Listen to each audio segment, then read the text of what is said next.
పెళ్లి చేసుకుని వెళ్ళిపోయింది అనుకున్న ప్రాణంగా ప్రేమించిన అమ్మాయి పెళ్లి చేసుకోకుండా తనకోసమే జీవిస్తుంది అని తెలుసుకున్న కలెక్టర్ కళ్యాణ్ గెలుపు అంచున నిలిచిన ప్రేమ.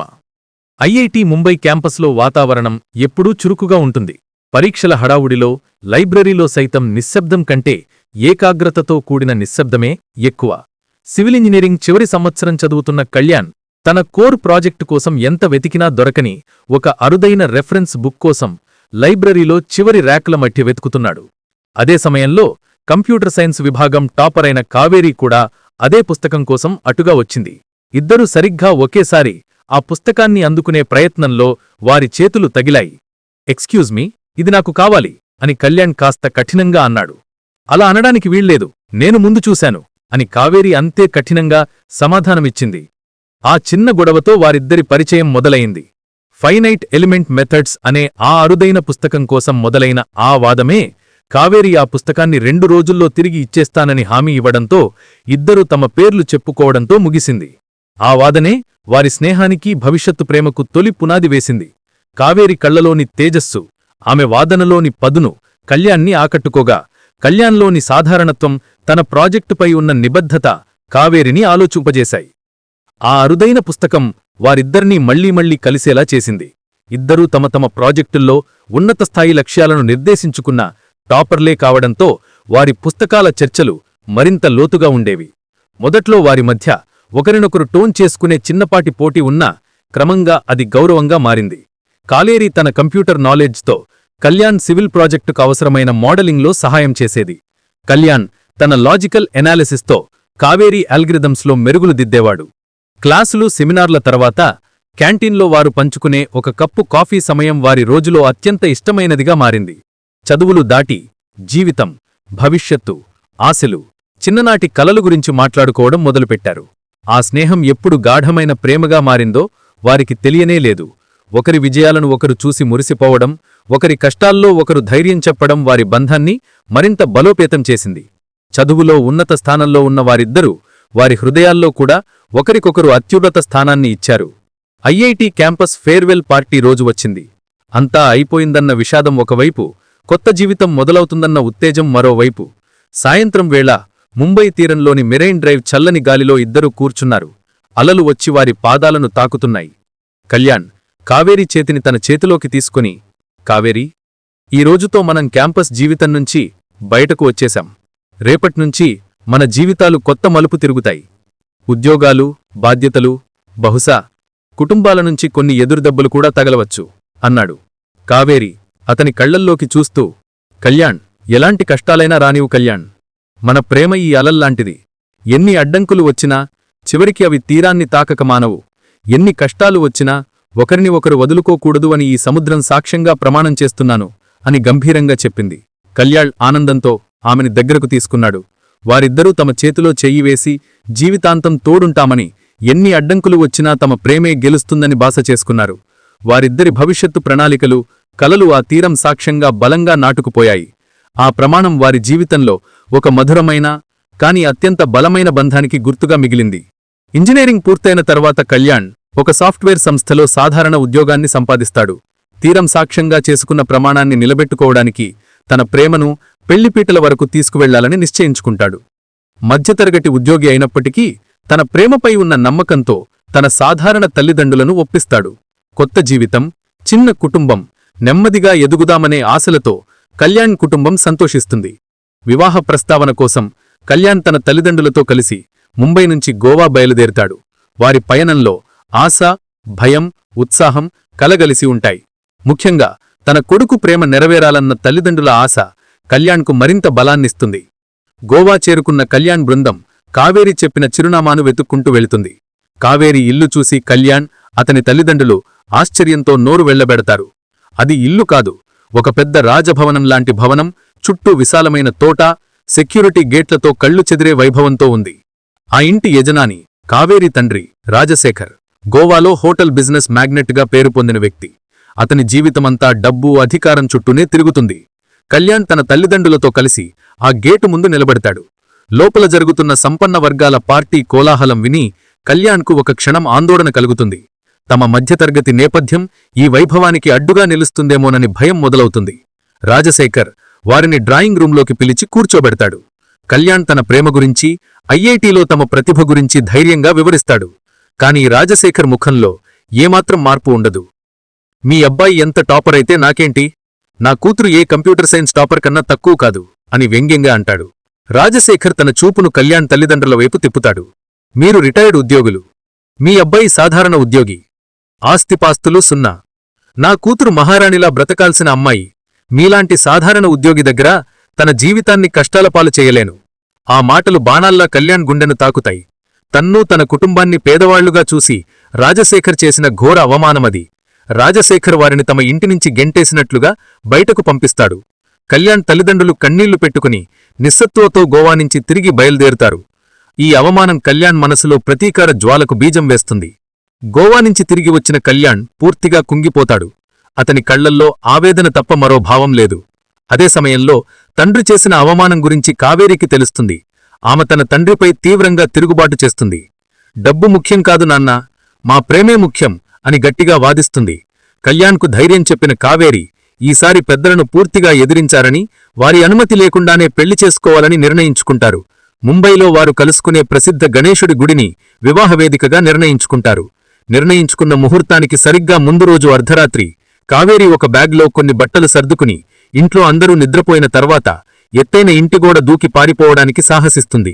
ఆమె ముంబై వెళ్లే తొలి బస్సు ఎక్కుతుంది. అయితే దురదృష్టవశాత్తు అదే సమయంలో మేల్కొన్న కావేరి తల్లి ఆమె గది ఖాళీగా ఉండడం గమనించి రాజశేఖర్కు చెబుతుంది. రాజశేఖర్ తన పలుకుబడి, డబ్బు ఉపయోగించి ఆమె బస్సు నెంబర్, గమ్యం తెలుసుకుంటాడు. ముంబైలోని గుడి దగ్గర కళ్యాణ్ పూలమాలలతో ఉత్సాహంగా కావేరీ కోసం ఎదురుచూస్తుంటాడు. కొత్త జీవితంపై కలలతో నిండిన అతని కళ్లల్లో కావేరీ కనిపిస్తుంది. ఆమెను చూసి ఆనందంతో పరుగున వెళతాడు. కాని ఆ ఆనందం ఎక్కువసేపు నిలవదు. సరిగ్గా అదే సమయంలో కావేరీ తండ్రి పంపిన 3 ఎస్యూవీ కార్లు, వాటి నిండా గూండాలు గుడి ముందు దిగుతారు. కావేరిని బలవంతంగా ఒక కారులోకి లాగుతుండగా కళ్యాణ్ అడ్డుకుని వీరోచితంగా పోరాడుతాడు. రౌడీలు ఇనుప రాడ్లతో కళ్యాణ్పై విచక్షణారహితంగా దాడి చేస్తారు. ఆగు, వదలు అని కావేరి ఆర్తనాదాలు చేస్తున్న రౌడీలు ఆగరు. కళ్యాణ్ తలమీద బలంగా దెబ్బ తగలడంతో అతని శరీరం కుప్పకూలిపోతుంది. కావేరి కళ్ల ముందు కళ్యాణ్ రక్తపు మడుగులో పడిపోవడం చూసి ఆమె ఆత్మ విలవిలలాడుతుంది. స్పృహ కోల్పోతున్న కళ్యాణ్ను చూస్తూనే కావేరిని బలవంతంగా కారులో బందీగా గోవాకు తిరిగి తరలించబడతారు. కళ్యాణ్ ప్రేమకథ అత్యంత విషాదకరమైన విధ్వంసంతో ఆగిపోతుంది. ముంబై గుడి దగ్గర జరిగిన దాడిలో తలకి బలమైన గాయమైన కళ్యాణ్ను అతని తల్లిదండ్రులు అత్యవసరంగా హాస్పిటల్కు తరలిస్తారు. డాక్టర్లు ఆశ లేదని చెప్పినా అతని తల్లిదండ్రులు మాత్రం తమ ఒకే ఒక్క కొడుకు కోసం దేవుణ్ణి వేడుకుంటూ అవిశ్రాంతంగా సేవ చేస్తారు. కళ్యాణ్ దాదాపు 2 నెలల పాటు కోమాలో మృత్యువుతో పోరాడతాడు. అతని శరీరం చలనం లేకుండా అతని మనసు కావేరి పిలుపు కోసం ఎదురుచూస్తూ ఉంటుంది. తన తల్లిదండ్రుల కన్నీళ్లు, వారి నిస్వార్థ ప్రేమ చివరికి విధిని గెలుస్తుంది. ఒకరోజు మెల్లగా కళ్ళు తెరిచిన కళ్యాణ్ జీవితంలోకి తిరిగి వస్తాడు. శరీరం నెమ్మదిగా కోలుకుంటున్నా అతని మనసు మాత్రం నలిగిపోయిన గాజు పెంకులా మిగిలిపోతుంది. హాస్పిటల్ నుంచి ఇంటికి వచ్చిన కళ్యాణ్ శరీరానికి కాస్త నయమైనా మానసికంగా పూర్తిగా కృంగిపోతాడు. రౌడీల దాడి నుంచి కావేరిని కాపాడలేకపోయానన్న అపరాధ భావన, ఆమె ఎక్కడుందో తెలియదన్న ఆందోళన అతన్ని పిచ్చివాడిలా మారుస్తాయి. కావేరి ఫోన్ నంబర్కు రోజుకు 100 సార్లు కాల్ చేస్తాడు. ప్రతిసారి వచ్చే the number is switched off అనే యాంత్రిక సమాధానం అతని గుండెను ముక్కలు చేస్తుంది. చివరికి తల్లిదండ్రులు ఎంతగా వారించినా వినకుండా కనీసం కావేరిని ఒకసారి చూడాలన్న చివరి ఆశతో ధైర్యం తెచ్చుకొని మళ్లీ ఒంటరిగా గోవాకు బయల్దేరతాడు. ఈసారి తన పక్కన ప్రేమ ఉండదు, కేవలం అన్వేషణ, ఆందోళన మాత్రమే ఉంటాయి. గోవాలో కావేరి ఇంటి గేటు ముందు నిలబడిన కళ్యాణ్ని చూసి రాజశేఖర్ ఆశ్చర్యపోతాడు. చనిపోయాడనుకున్నవాడు తిరిగి రావడంతో అతని ముఖంలో కోపం కంటే వెటకారం ఎక్కువ కనిపిస్తుంది. కళ్యాణ్ కావేరి గురించి అడగ్గా రాజశేఖర్ చల్లగా నవ్వి, ఏం జరిగింది? నిన్ను కొట్టి చంపేశారని ఆ కుర్రదానిని నమ్మించాం. అది విని ఆ భయపడింది. నీలాంటి పేదవాడితో కష్టాలు పడలేక నేను చూపించిన అమెరికా సంబంధానికి ఒప్పుకుంది. గత నెలలోనే గ్రాండ్గా పెళ్లిచేసి ఇప్పుడామె న్యూయార్క్లో సెటిల్ అయ్యింది అని కల్లాకపటం లేకుండా నిర్మహ్మాటంగా అబద్ధం చెప్తాడు. రాజశేఖర్ మాటలు కళ్యాణ్ చెవుల్లో భయంకరమైన అరుపులుగా వినిపిస్తాయి. నాకబద్ధం చెప్తున్నారు అని అరిచినా రాజశేఖర్ తన అహంకారంతో కూడిన మాటలతో కళ్యాణ్ నమ్మకాన్ని పూర్తిగా విచ్ఛిన్నం చేస్తాడు. రాజశేఖర్ మాటలను కళ్యాణ్ నమ్మలేకపోతాడు. కావేరి నన్ను మోసం చెయ్యదు అనే ఆ ఒక్క నమ్మకమే అతని బ్రతికిస్తుంది. నిజం తెలుసుకోవడానికి కావేరికి దగ్గర స్నేహితులుగా ఉన్నా గోవాలో చదువుకున్న వారిని కలుస్తాడు.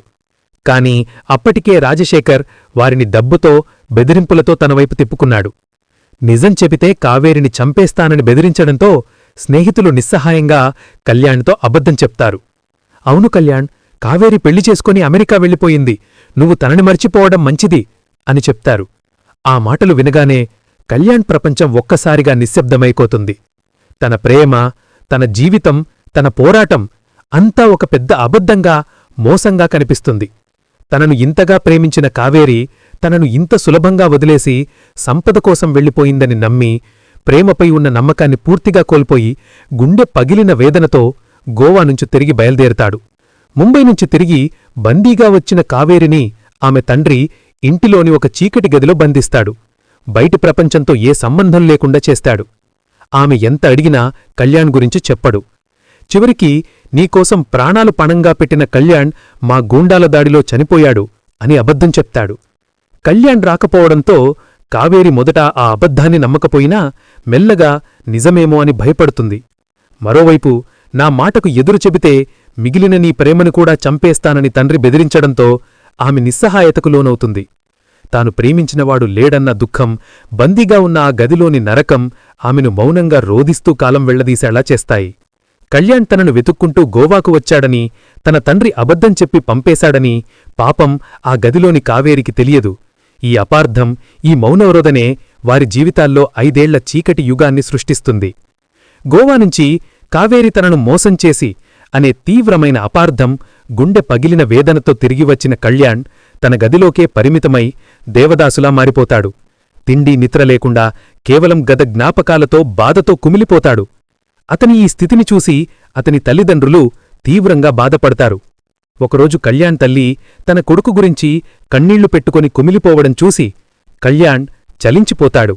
ఆ క్షణం అతనిలోని నిస్సత్వ పటాపంచమై ఆ స్థానంలో కసి, ప్రతీకారం పుట్టుకొస్తాయి.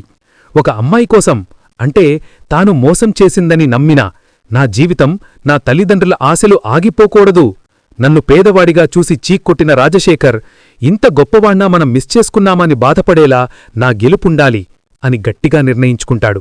ఈ బాధ, అవమానమే అతనికి కొత్త లక్ష్యం, ప్రేరణగా మారుతాయి. అతను జీవితంలో మళ్లీ లేచి నిలబడతాడు. కాని ఈసారి ప్రేమ కోసం కాదు, గౌరవం కోసం. కళ్యాణ్ తనలోని తీవ్రమైన బాధను, కసిని కేంద్రీకరించి దాన్ని చదువువైపు మళ్లిస్తాడు. అతని దృష్టిలో ఇకపై ఉద్యోగం కాదు, అధికారం ముఖ్యం. తనను అవమానించిన వారి అహంకారాన్ని దించే శక్తి అధికారానికే ఉందని నమ్ముతాడు. అందుకే ఇంజనీరింగ్ ఉద్యోగాన్ని వదిలి సివిల్ సర్వీసెస్, ఐఏఎస్ లక్ష్యంగా ఎంచుకుంటాడు. అతని చదువు సాధారణమైనది కాదు, అది ఒక తపస్సు. రోజుకు 18 గంటల పుస్తకాలే ప్రపంచంగా మారుతాయి. నిద్ర వస్తున్నా కావేరీ తండ్రి అన్న అవమానకరమైన మాటలు గుర్తుచేసుకొని మళ్లీ ఉలిక్కిపడి లేచి చదువుతాడు. కావేరీ చేసిన మోసం, అంటే అతను నమ్మినది, మరియు రాజశేఖర్ అహంకారం అతనికి నిరంతర ప్రేరణాస్త్రాలుగా మారుతాయి. అతను కేవలం ఒక పరీక్ష కోసం చదవడం లేదు, తన పేదరికంపై వేసిన శాపాన్ని తుడిచిపెట్టడానికి చదువుతున్నాడు. 3 సంవత్సరాల పాటు కళ్యాణ్ సమాజాన్ని, స్నేహితుల్ని పూర్తిగా మరిచి కఠోర శ్రమ చేస్తాడు. అతని ఈ తపస్సు ఫలించింది. సివిల్స్ పరీక్ష ఫలితాల్లో కళ్యాణ్ ఆల్ ఇండియా ర్యాంకు సాధిస్తాడు. దేశం మొత్తం అతనివైపు చూస్తుంది. ఒక మధ్యతరగతి విద్యార్థి కఠోర శ్రమతో సాధించిన ఈ అద్భుత విజయంపై మీడియా అంత దృష్టి సారిస్తుంది. కళ్యాణ్కు ఎన్నో ఇంటర్వ్యూలు, అభినందనలు వెల్లువెత్తుతాయి. ఒక జాతీయ మీడియా ఇంటర్వ్యూలో విలేఖరి అతన్ని అడుగుతారు, మిస్టర్ కళ్యాణ్, మీ ఈ అద్భుత విజయ రహస్యం ఏమిటి? కళ్యాణ్ మొహంలో చిరునవ్వు, కాని కళ్లలో మాత్రం పాత బాధ తాలూకు ఛాయలు కనిపిస్తాయి. అతను గంభీరంగా కాని స్పష్టంగా ఒక ఓటమి అని మాత్రమే సమాధానం చెప్తాడు. అతను చెప్పిన ఆ ఒక ఓటమి, ప్రేమలో పొందిన దెబ్బ, అవమానంలో పెరిగిన కసి అతని విజయానికి నిజమైన రహస్యం. ముస్సోరీలోని Lal Bahadur Shastri national academy of administration LBSAలో ట్రైనింగ్ పూర్తి చేసుకున్న కళ్యాణ్ మొదట విశాఖపట్నం జిల్లా కలెక్టర్గా పోస్టింగ్ పొందుతాడు.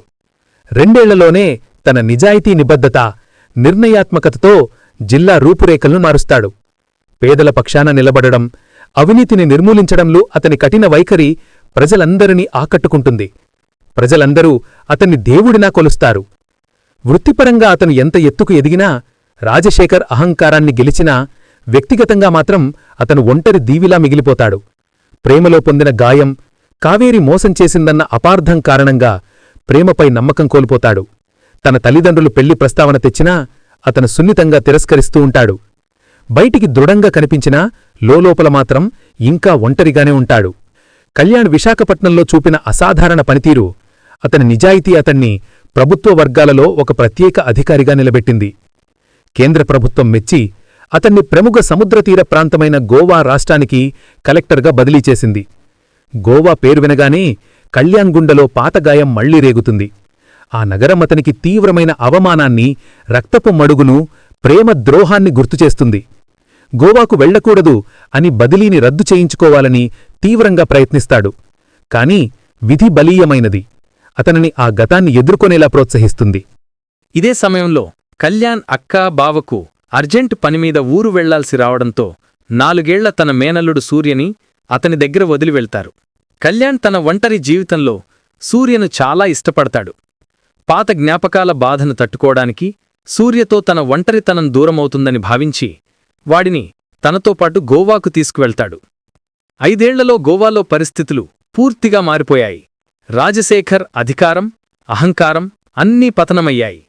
అతనికి తీవ్రమైన పక్షవాతం వచ్చి మంచాన పడతాడు. వ్యాపారాలపై దృష్టి పెట్టేవారు లేకపోవడంతో హోటల్ బిజినెస్సులు దెబ్బతిని ఆస్తులు కరిగిపోవడం మొదలయ్యాయి. బందీగా ఉన్న కావేరి తప్పనిసరి పరిస్థితుల్లో తండ్రిని చూసుకోవడానికి, మిగిలిన వ్యాపార బాధ్యతలు తీసుకోవడానికి ముందుకు వస్తుంది. ఆమె ఇంకా పెళ్లి చేసుకోలేదు. కళ్యాణ్ చనిపోయాడని లేదా తనను వదిలేశాడని నమ్మి జీవితంలో ఎటువంటి ఆశలు లేకుండా ఒక యాంత్రికమైన జీవితాన్ని గడుపుతుంటుంది. కళ్యాణ్ ఇప్పుడు గోవాకు జిల్లా కలెక్టర్గా వచ్చాడనే విషయం ఆమెకు ఎంతమాత్రమూ తెలీదు. ఆమె జీవితం భారంలా, ప్రేమలేని శూన్యంలా మిగిలిపోయింది. గోవా కలెక్టర్గా బాధ్యతలు స్వీకరించిన కళ్యాణ్ మొదట పనిలో పూర్తిగా నిమగ్నమవుతాడు. ఒక ఆదివారం సాయంత్రం సూర్య బీచ్కు వెళ్లాలని గోల చేయడంతో కళ్యాణ్ వాడిని తీసుకుని గోవా తీరానికి వస్తాడు. సూర్య ఇసుకలో ఆడుకుంటుంటే కళ్యాణ్ పక్కనే నిలబడి సముద్రాన్ని చూస్తూ ఉంటాడు. ఆ తీరం, ఆ సముద్రపు అలల శబ్దం అన్నీ పాత గాయాలను మళ్లీ తెరుస్తాయి. 5 ఏళ్ల క్రితం ఇదే తీరం సాక్షిగా కావేరితో చేసుకున్న ప్రమాణాలు, పారిపోయి వచ్చి గుడి దగ్గర పొందిన దెబ్బ, కావేరి చేసిన నమ్మక ద్రోహం అనుకున్నది అన్నీ అలల్లా అతని మనసును చుట్టుముడతాయి. తను అంతగా కష్టపడి ఇంత ఉన్నత స్థాయికి ఎదిగినా ఆ తీరని బాధ మాత్రం అతని మనసులో ఇంకా అలాగే ఉంది. ఒంటరిగా, ఎవరికీ తెలియకుండా కళ్యాణ్ కళ్లలోనుంచి 2 కన్నీటి బొట్లు దొర్లుతాయి. కళ్యాణ్ పాత జ్ఞాపకాల్లో మునిగిపోయి ఉండగా అదే బీచ్లో కొద్ది దూరంలో కావేరి ఆలోచనలో మునిగి నడుచుకుంటూ వస్తుంది. సూర్య ఆడుకుంటున్న బంతి గట్టిగా తగలడంతో అది వేగంగా వెళ్లి కావేరి కాళ్ల దగ్గరకు ఆగుతుంది. బంతిని ఇవ్వడానికి వంగిన కావేరి తల ఎత్తి దూరంగా నిలబడి ఉన్న కళ్యాణ్ను చూస్తుంది. ఒక్కసారిగా ఆమె గుండె ఆగిపోయినంత పనవుతుంది. కళ్యాణ్ అని అరవబోయి ఆశ్చర్యంతో ఆగిపోతుంది. చనిపోయాడనుకున్న మనిషి, పెళ్లి చేసుకుని వదిలేశాడనుకున్న మనిషి కళ్లముందు నిలబడి ఉన్నాడు. అంతలోనే సూర్య బంతిని తీసుకునేందుకు పరుగున వచ్చి కళ్యాణ్ను పట్టుకుని మామయ్య అని పిలుస్తాడు. కావేరికి ఆ మామయ్య అనే పిలుపు సరిగ్గా వినబడదు. పక్కన పిల్లవాడు అతని ప్రేమగా పట్టుకోవడం చూసి కావేరి మనసులో భయంకరమైన అపార్థం మొదలవుతుంది. కళ్యాణ్ నిజంగానే పెళ్లి చేసుకున్నాడు. ఆ బాబు అతని కొడుకే అని పొరబడి తనను వదిలేసి కొత్త జీవితం మొదలుపెట్టాడని గుండె పగిలిన బాధతో కన్నీళ్లు పెట్టుకుంటూ వెనక్కి వెళ్లిపోవడానికి ప్రయత్నిస్తుంది. కళ్యాణ్ను చూసి వెనక్కి తిరుగుతున్న కావేరిని చూసిన కళ్యాణ్ ఒక్కసారిగా షాక్ అవుతాడు. 5 ఏళ్ల తర్వాత ఆమెను చూడడం, ఆ క్షణంలో అతని మనసులో తనను మోసం చేసిందనే బాధ, పాత అవమానం, ఇంకా చావని ప్రేమ అన్నీ ఒక్కసారిగా తన్నుకు వస్తాయి. అతను తనలోని ఆవేదనలు అణుచుకోలేక పరుగున ఆమె దగ్గరికి వెళ్తాడు. కావేరి తలదించుకుని నిలబడుతుంది. కళ్యాణ్ గొంతులో వెటకారం లేదు, కేవలం మోసపోయానన్న గాఢమైన ఆవేదన మాత్రమే ఉంది. హాయ్ కావేరి, చాలా రోజులకు కలిసాం. ఎలా ఉన్నావ్ అని గంభీరంగా మొదలుపెట్టి తనలోని బాధను, ప్రతీకారాన్ని ప్రశ్నల రూపంలో వ్యక్తం చేస్తాడు. ఒంటరిగా ఉన్నావేంటి? మీ ఆయన అమెరికా నుంచి రాలేదా? నువ్వు ఎప్పుడు వచ్చావు ఇండియాకి? నీ పిల్లలేరి? ఈ ప్రశ్నలు తాను ఊహించినట్టుగా కావేరి అమెరికాలో భర్తతో పిల్లలతో సంతోషంగా ఉందని భావించిన కళ్యాణ్ ఆవేదనకు గుండె పగిలిన బాధకు నిదర్శనం. కళ్యాణ్ ప్రశ్నలకు కావేరి షాక్ తింటుంది. తను అమెరికా వెళ్లడమేంటి? భర్త ఏంటి? పిల్లలేంటి? ఆమె వణుకుతున్న గొంతుతో, ఏంటి కళ్యాణ్, అమెరికా ఏంటి, భర్త ఏంటి, నాకేమీ అర్థం కావడం లేదు అని సమాధానమిస్తుంది. కళ్యాణ్ కోపం పెరిగి, ఇంకా ఎందుకు నటిస్తావ్? నువ్వు అమెరికా సంబంధం చేసుకుని వెళ్ళిపోయావని మీ నాన్నే స్వయంగా చెప్పారు కదా, నీ ఫ్రెండ్స్ కూడా అదే చెప్పారు అని అరుస్తాడు. ఆ క్షణం కావేరికి 5 ఏళ్ల క్రితం జరిగిన కుట్రంతా అర్థమవుతుంది. తన తండ్రి కళ్యాణ్కు అబద్ధం చెప్పి తనను మోసం చేసిందనేలా నమ్మించాడని తెలుసుకుంటుంది. తను చనిపోయాడని తన తండ్రి తనకు అబద్ధం చెప్పిన విషయం కూడా గుర్తు చేసుకుంటుంది. కళ్యాణ్, నేను పెళ్లి చేసుకోలేదు, నాన్న నిన్ను చంపేస్తానని బెదిరిస్తే ఇక్కడే బందీగా నరకం అనుభవిస్తూ బతుకుతున్నాను. నువ్వు పెళ్లి చేసుకుని సెటిలయ్యావని నాన్న చెప్పారు అని బావూరుమంటుంది. ఆ మాటలతో వారిద్దరి మధ్య 5 ఏళ్లుగా అడ్డుగా ఉన్న అపార్థం అడ్డుగోడ బద్దలవుతుంది. కావేరి నోటినుంచి నిజం వినగానే కళ్యాణ్ ప్రపంచం ఒక్కసారిగా స్తంభించిపోతుంది. తను మోసపోలేదు, మోసగించబడ్డాడు. 5 ఏళ్లపాటు తాను ఎవర్ని ద్వేషించాడో, ఎవరికోసం కసిగా ఎదిగాడో ఆ ప్రేమ నిజమైందని తెలుసుకుంటాడు. కళ్యాణ్ కళ్లలోనుంచి ధారగా కన్నీటి బొట్లు వస్తాయి. ఆమెను గట్టిగా హత్తుకుని ఏడ్చేస్తాడు. ఈ బాబు నా కొడుకు కాదు, నా మేనల్లుడు.